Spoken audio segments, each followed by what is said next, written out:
చైతన్య ప్రసారం. నమస్కారం, మన ధర్మం కార్యక్రమానికి స్వాగతం. ఇవాళ మన ధర్మం కార్యక్రమంలో మన ధర్మ సందేహాలను నివృత్తి చేసేందుకు మనతో పాటు ఉన్నారు ప్రముఖ ఆధ్యాత్మికవేత్త ఆచార్య శ్రీ తాడేపల్లి పతంజలి గారు. గురుగారు నమస్కారం. ఓం శ్రీ దుర్గాదేవి అయి నమః. గురుగారు, ఈరోజు తిరుపతిలో నెలకొన్నటువంటి గోవిందరాజస్వామి వారి బ్రహ్మోత్సవాలు ప్రారంభమయ్యాయి. గోవిందరాజస్వామికి వెంకటేశ్వర స్వామికి ఉన్నటువంటి అనుబంధం ఏంటో తెలియజేస్తారా? గోవిందరాజస్వామి కొలువై ఉన్నాడే గోవిందరాజు అంటాడు అన్నమాచార్యుల వారు. గోవిందరాజు అని అంటే వెంకటేశ్వర స్వామి వారికి అన్నయ్య గారిగా చెప్తారు. అందువల్ల ఈ గోవిందరాజుల యొక్క బ్రహ్మోత్సవాలు కూడా తిరుమల బ్రహ్మోత్సవాలు ఎంత వైభవంగా చేస్తారో అంత వైభవంగా ఇక్కడ జరిపిస్తూ ఉంటారు. కుబేరుడు వెంకటేశ్వర స్వామి వారి వివాహ సందర్భంగా అప్పు ఇచ్చాడు అనేటువంటి విషయం మనకి గ్రంథ ప్రసిద్ధి, అలాగే లోకంలో కూడా ప్రసిద్ధి. ఆ అప్పు ఇచ్చేటువంటి సమయంలో గోవిందరాజస్వామి ఆ బంగారు నాణ్యాలని కొలిచేటువంటి బాధ్యతను తీసుకున్నాడట. ఆ సోల, ఇదివరకు పూర్వం తవ్వ ఇలాంటివి పరికరాలు వాడేవారు. అదిగో అటువంటి పరికరం మనం ఇప్పుడు మన తిరుపతిలో గోవిందరాజస్వామి దేవాలయాన్ని కనుక మనం సందర్శించుకుంటే గోవిందరాజస్వామి వారి యొక్క తల భాగం దగ్గర మనకి ఆ కొలిచేటువంటి ఆ మానిక లాంటిది మనకు కనిపిస్తుంది.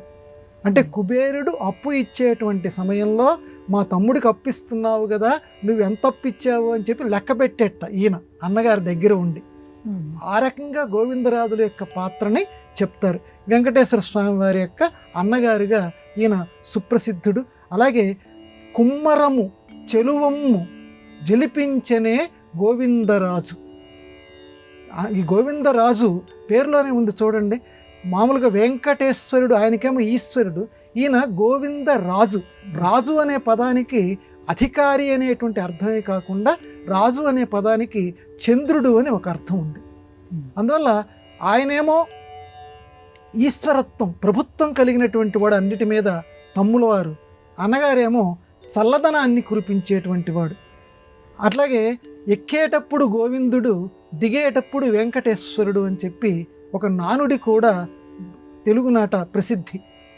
ఎక్కేటప్పుడు గోవిందుడు, దిగేటప్పుడు వెంకటేశ్వరుడు. అంటే కింద ఉన్నటువంటి గోవిందరాజస్వామి వారిని దర్శనం చేసుకొని పైన ఉన్నటువంటి తిరుమలలో ఉన్నటువంటి వెంకటేశ్వరుడిని సందర్శించుకోవాలట. అంటే అన్నగారి సందర్శనం చేస్తే వెంకటేశ్వరుడు సంతోషిస్తాడు. మనందరికీ ఏంటంటే పైకి తిరుమలకు వెళ్ళిన తర్వాత అక్కడ వరాహస్వామి, ఆ స్వామివారిని సందర్శనం చేసుకున్న తర్వాత స్వామివారిని సందర్శించుకోవాలి నియమం అని చెప్పి మనకు తెలుసు. కానీ ఇది కూడా నియమం ఉంది. ముందు ఈయన్ని సందర్శించుకోవాలట, తర్వాత పైకి వెళ్ళాలట. అందుకనే ఎక్కేటప్పుడు గోవిందుడు, దిగేటప్పుడు వెంకటేశ్వరుడు. అంటే అన్నగారి యొక్క పేరు గోవిందుడు. గోవింద అనేటువంటి నామం శ్రీకృష్ణుడికి ఆ గోరక్షణ జరిగినటువంటి సందర్భంలో, ఆ గోవర్ధనాద్రిని ఎత్తినటువంటి సందర్భంలో దేవతలు పట్టాభిషేకం చేస్తూ గోవింద నామంతో సత్కరించారు. అదే పేరు అన్నగారికి ఉంది కాబట్టి ఆ గోవింద గోవింద గోవింద అంటుంటే వెంకటేశ్వరుడు చాలా సంతోషిస్తాట. అన్నగారి మీద అంత ప్రేమ ఆయనకి ఉన్నదని చెప్తారు. అటువంటి గోవిందరాజస్వామి ఈ బ్రహ్మోత్సవాల్లో తమ్ముడికి ఎటువంటి విశేషాలు జరిపిస్తారో ఈయన కూడా ఆ రకంగా జరిపిస్తారు. ఇక్కడ ఉన్నటువంటి విశేషం ఏంటంటే, ఇక్కడ శేషశయనంలాగా ఇలా పడుకొని మహానుభావుడు ఇలా తల దగ్గర ఇలా చేయి పెట్టుకొని మనకి చక్కగా కనిపిస్తాడు గోవిందరాజస్వామి. అలా ఉన్నటువంటి గోవిందరాజులు ఈ బ్రహ్మోత్సవాల సందర్భంలో మనందరినీ ఆశీర్వదించుగాక. గురువుగారు, చిదంబరం నుంచి గోవిందరాజస్వామిని తిరుపతికి తరలించారు అని అంటారు. ఇది నిజమేనా? విష్ణు స్వరూపమైనటువంటి గోవిందరాజస్వామి యొక్క ప్రత్యేకత ఏమిటి? మీరు అన్నది చారిత్రకంగా గ్రంథాల్లో కూడా ఉన్నటువంటి నిజం. ఇప్పుడంటే తగ్గింది, దాదాపుగా లేదు. శైవము వైష్ణవము ఇప్పుడున్నటువంటివి. పూర్వకాలంలో అంటే కులోత్తుంగ చోళుడు ఇలాంటి మహారాజులు పరిపాలించేటువంటి సమయంలో వీరశైవము వీరవైష్ణవము అని ఉండేది. అక్కడ వీరశైవము వీరవైష్ణవం అంటే శివుడే దేవుడు, ఇంకొక పేరెత్తితే వాడు నాలుగు చీలేసి వాడి తలకాయ నరికేసి, అలాగే విష్ణుమూర్తే దేవుడు, ఇంకొక దేవుడి పేరెత్తితే వాడి తలకాయ నరికేసి అని వీళ్ళు. ఇంత వీరవైష్ణవము వీరశైవము అని ఉండేది, ఇప్పుడు లేవు.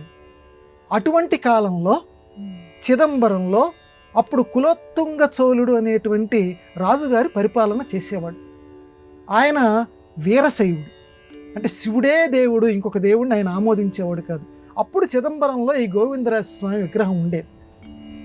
ఆయన ఏం చేశాడంటే, నా శివుడి విగ్రహం తప్పించి ఇంకొక దేవుడి యొక్క విగ్రహం ఇక్కడ ఉండటానికి వీల్లేదు అని చెప్పి ఆ గోవిందరాజస్వామి వారి యొక్క ఆ విగ్రహాన్ని సముద్రంలో పారవేయటానికి ప్రయత్నం చేస్తూ ఉంటే రామానుజాచార్యుల వారు ఎలాగోలాగా పాపం కష్టపడి ప్రయత్నం చేసి ఆ గోవిందరాజస్వామి వారి యొక్క విగ్రహాన్ని, ఆ చిదంబరంలో ఉన్నటువంటి గోవిందరాజస్వామి వారి యొక్క విగ్రహాన్ని కింద మన తిరుపతిలో ఉన్నటువంటి, అప్పట్లో దాన్ని పార్థసారథి ఆలయము అనేవారు, ఆ పార్థసారథి ఆలయంలోకి ఈ గోవిందరాజస్వామి విగ్రహాన్ని తీసుకొచ్చి పెట్టారు.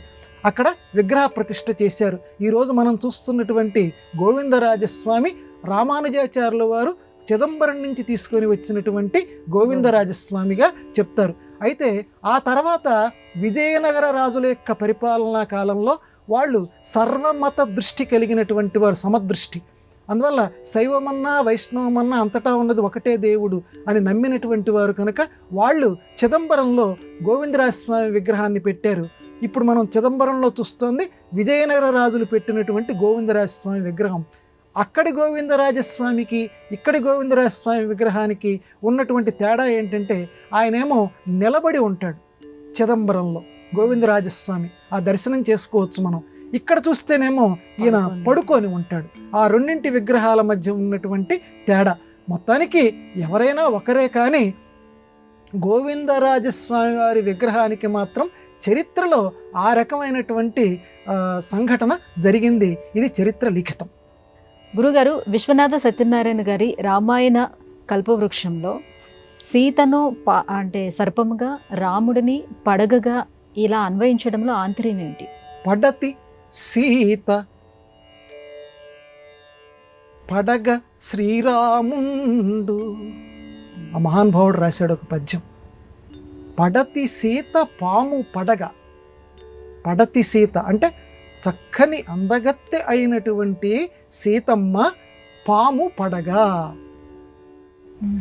ఇక ఈవిడేమో పాము అయితే పడగ శ్రీరాముండు, పడగేమో శ్రీరాముడు అని చెప్పి ఆయన మహానుభావుడు రాశాడు. ఇక తొక్కినాడు దుష్టుడు అసురా, ఆ తోక తొక్కినాడు దుష్టుడసురా. పాము తోక తొక్కాడు ఒక చండాలమైనటువంటి, ఒక దుష్టుడైనటువంటి ఒక రాక్షసుడు. పడగ మీది రత్న పటలికాంతులు చంద్రమండలంబున సంచరించు, పడగ మీది కోటి రత్నకాంతులు చంద్రమండలమున సంచరించు. ఇది ఆ మహానుభావుడు రాసినటువంటి చిన్న తేటగీతి పద్యం. పడతి సీత పాము, పడతి సీత పాము ఏంటండి? పాముని మనం లోకంలో పాము పగ అంటారు, కొంచెం క్రూరత్వానికి ప్రతీకగా పాముని చెప్తారు కదా. మరటువంటి క్రూరత్వానికి ప్రతీక అయినటువంటి పాముతోటి అంత గొప్ప మహాకవి, జ్ఞానపీఠ అవార్డు గ్రహీత సీతమ్మ వారిని పడతి సీత పాము అని ఎందుకు రాశారు అని అంటే, ఇక్కడ మనం వెంటనే మన సంస్కారం, మన ధర్మంలో ఉన్నటువంటి సంస్కారం మనకు గుర్తుకు రావాలి. కుండలిని శక్తి అని యోగ శాస్త్రంలో చెప్తారు. మన వెనకాల ఉన్నటువంటి వెన్నుపూస ఏదైతే ఉన్నదో, ఆ వెన్నెముక ఏదైతే ఉన్నదో అది పాముగా పోలుస్తారు. కుండలిని శక్తి ఉన్నటువంటి పాముగా పోలుస్తారు. అదిగో ఆ పాముతోటి పోల్చారు ఇక్కడ, అంతేగాని లోకంలో ఉన్నటువంటి పాము కాదు.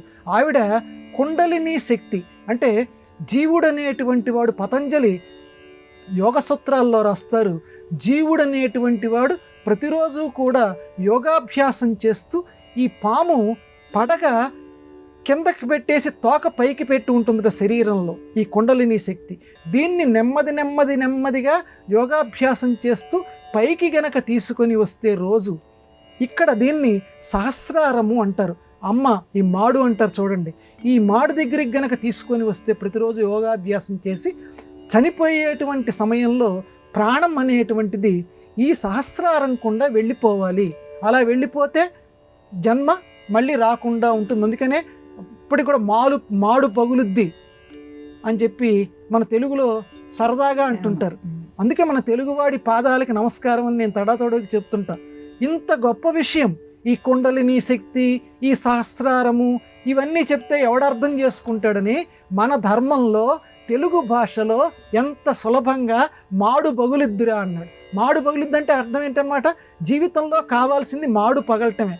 అందుకే కొడుకు తండ్రి చితికి నిప్పు పెట్టేటప్పుడు సమయంలో ఆ కపాల మోక్షం అయ్యేంత వరకు కొడుకుని అక్కడ ఉండమంటారు. తల పగలాలి, తల పగిలిన తర్వాతే కొడుకుని తిరిగి వెళ్ళమంటారు. మన సంప్రదాయంలో కపాల మోక్షం అనేది అంత విలువ కలిగినటువంటిది. కాబట్టి పడతి సీత పాము, ఈ కుండలిని శక్తిగా ఉన్నటువంటి ఆ సీతమ్మ వారేమో పామైతే పడగ శ్రీరాముండు. ఇక్కడ సహస్రారంలో ఉన్నటువంటి పాము శ్రీరాముడు, ఇద్దరి మధ్య అంత విడదీయలేనటువంటి బంధం ఉంది. పడగలాగా ఈయన సహస్రారంలో ఉన్నాడయ్యా. ఈ పడగ మీది రత్న పటలి కాంతులు, కొన్ని పాములకి, కొన్ని జాతి రత్నాలైనటువంటి పాములకి నెత్తి మీద కాంతులు ఉంటాయి, రత్నాలు ఉంటాయి అంటారు పాము పడగల్లో. అదిగో ఈ జాతి పడగ కదా ఇది రాముడు అంటే. కాబట్టి ఈ పడగ మీద ఉన్నటువంటి కాంతులు కోటి చంద్రమండలమున, కోటి చంద్రమండలం అంటే సహస్రారం, కాబట్టి చంద్రమండలమున కాంతులు విరజిమ్ముతీ ఉంటుందని చెప్పి అద్భుతంగా విశ్వనాథ చెప్పారు. కాబట్టి ఇక్కడ పాము అని అంటే కుండలిని శక్తి, పడగ అంటే ఆ పాముకు సంబంధించినటువంటి పడగ. మొత్తానికి యోగ సాధన అందరూ చెయ్యాలి. అటువంటి విశిష్టులైనటువంటి దంపతులు సీతారాములు అనేటువంటి గొప్ప విషయాన్ని ఈ లోకానికి అనుగ్రహించినటువంటి విశ్వనాథ వారి యొక్క కల్పవృక్షానికి నమామి. గురుగారు, పురుష సూక్తం నీటిని ఎలా అభివర్ణించింది? నీటిని జలంగాను అలాగే అమృతంగాను ఎందుకు పేర్కొంటారు? పాదోస్య విశ్వాదివి, పాదోస్య విశ్వాని భూతాని, త్రిపాదస్యామృతం దివి అని పురుష సూక్తంలో ఒక మాట ఉంది. దేవుడి యొక్క, ఎవరైతే ఈ సకల చరాచర జగత్తుని సృష్టించినటువంటి దైవమని ఎవరైతే అనుకుంటున్నామో, ఆయన రాముడనండి, కృష్ణుడనండి, ఇంకో పేరు పెట్టుకోండి, ఆ దేవుడు యొక్క ఒక పాదం భూమిలో ఉంది. త్రిపాదస్య అమృతం దివి, 3 పాదాలేమో పైన ఉన్నాయి అని పురుష సూక్తం చెప్తాం.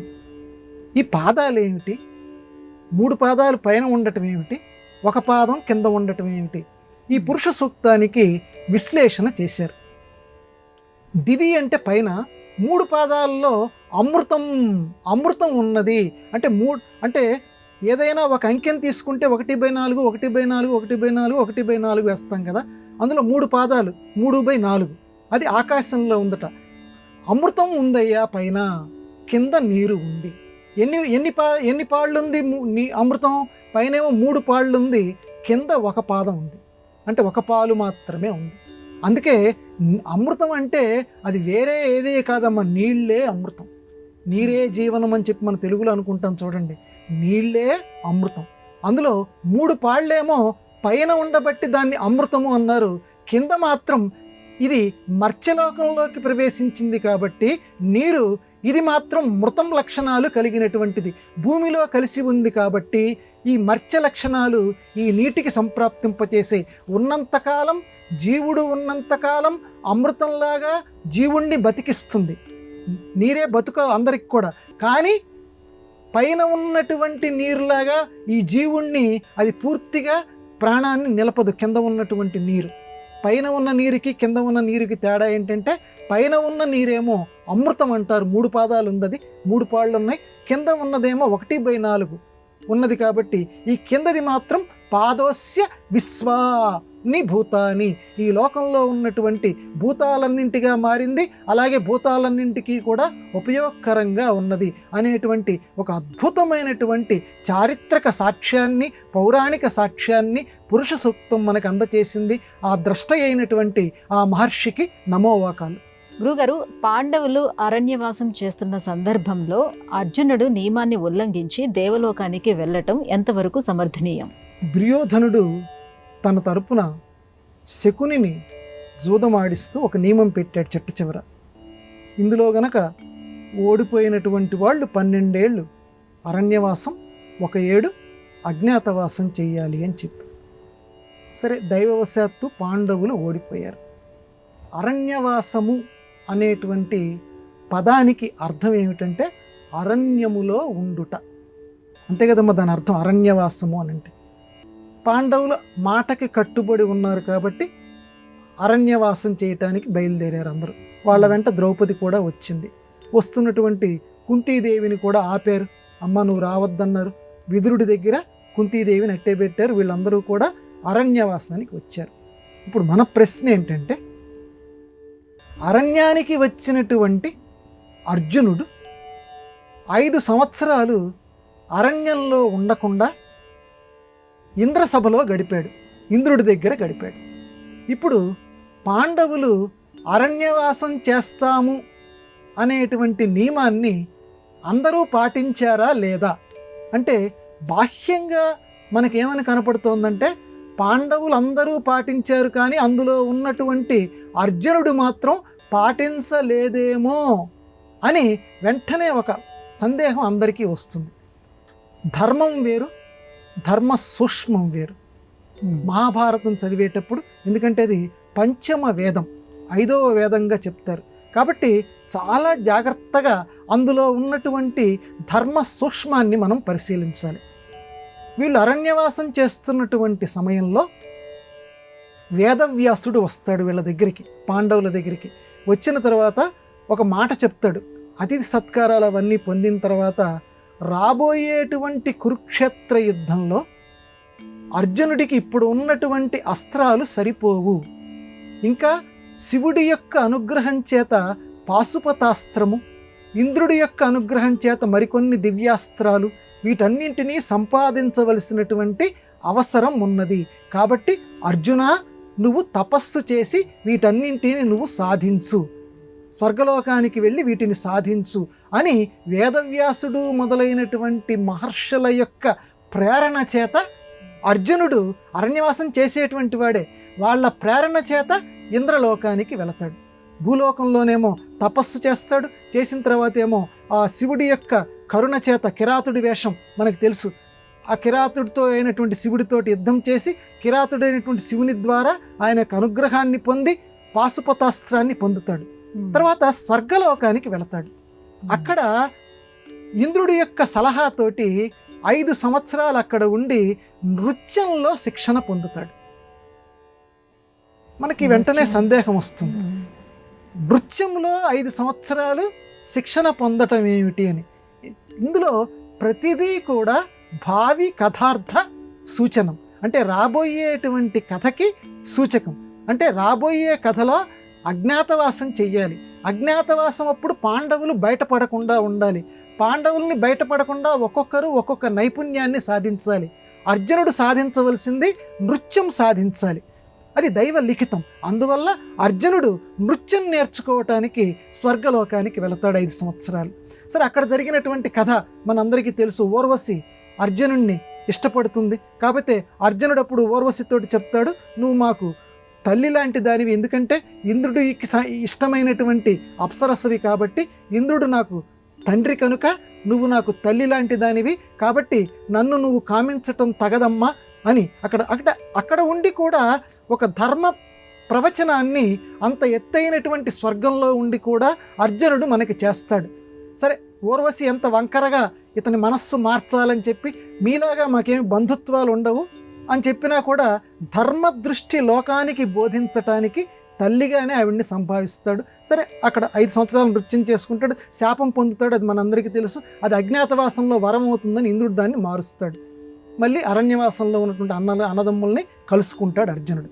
ఇప్పుడు అరణ్యవాసం చేస్తున్నటువంటి అర్జునుడు స్వర్గానికి వెళ్ళటంలో ఔచిత్యం ఉందా లేదా అంటే, పెద్దలు ఇందులో ధర్మసూక్ష్మం ఏం చెప్పారంటే, అరణ్యవాసం చేయమన్నారు కానీ స్వర్గలోకంలో ఉండి కూడా అర్జునుడు స్వర్గ భోగాలు అనుభవించలేదు, కేవలం విద్యని మాత్రమే నేర్చుకున్నాడు అక్కడ. అందువల్ల అరణ్యవాసం చేస్తే ఏ రకమైనటువంటి నియమనిష్టలతోటి ఉన్నాడో స్వర్గంలో కూడా అర్జునుడు ఆ రకంగానే ఉన్నాడు. తపస్సుకు వెళ్ళమని చెప్పింది వేదవ్యాసుడు, పెద్దవాడు చెప్పాడు కాబట్టి, ధర్మాలన్నీ తెలిసినవాడు చెప్పాడు కాబట్టి అందులో తిరుగులేదు. అరణ్యవాస నియమాన్ని అర్జునుడు తిరస్కరించలేదు, ఉల్లంఘించలేదు అని పెద్దలు తీర్మానం చేశారు. గురుగారు, ధర్మదృష్టి ఉండాలని పెద్దలు చెప్తూ ఉంటారు. ధర్మదృష్టి అంటే ఏంటి? ధర్మం వైపు ఉండేటువంటి దృష్టి ధర్మ దృష్టి. దీనికి మనం విశ్వనాథ సత్యనారాయణ గారు రామాయణ కల్పవృక్షంలో ఒక అద్భుతమైనటువంటి ఉదాహరణ ఇచ్చారు. యదభిముఖముగా చూచిన అల్లదాని తదభిముఖముగా ధర్మమొప్పు.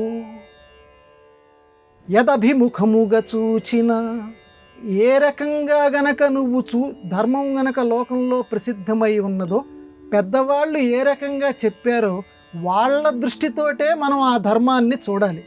యదభిముఖముగా చూచిన, వాళ్ళు ఏ ఉద్దేశ్యంతో ధర్మసూత్రం చెప్పారో మనం కూడా అదే సూత్రంతో చూస్తే అప్పుడు మనకి కూడా తదభిముఖముగా చూచిన, వాళ్ళు చెప్పిన దృష్టితోటి చూస్తే బాగానే చెప్పారా ధర్మం అనిపిస్తుంది.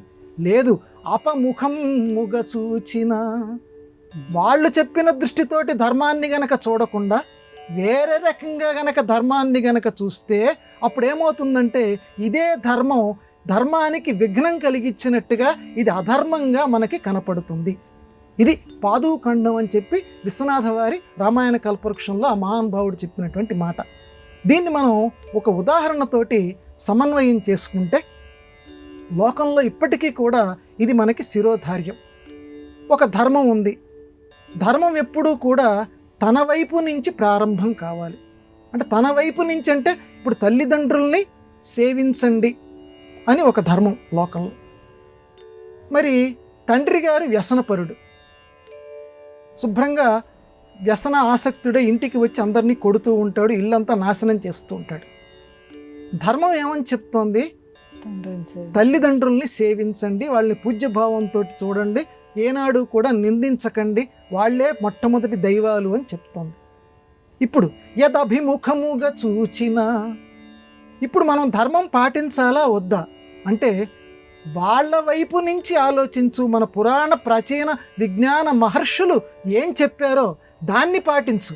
తండ్రి ఎలాంటి వాడైనా సరే, తల్లి ఎటువంటిదైనా సరే, అంటే లోకంలో తల్లి అనేది కుమాత నభవతి, కానీ ఒక్కొక్కసారి అలా అనిపించవచ్చు.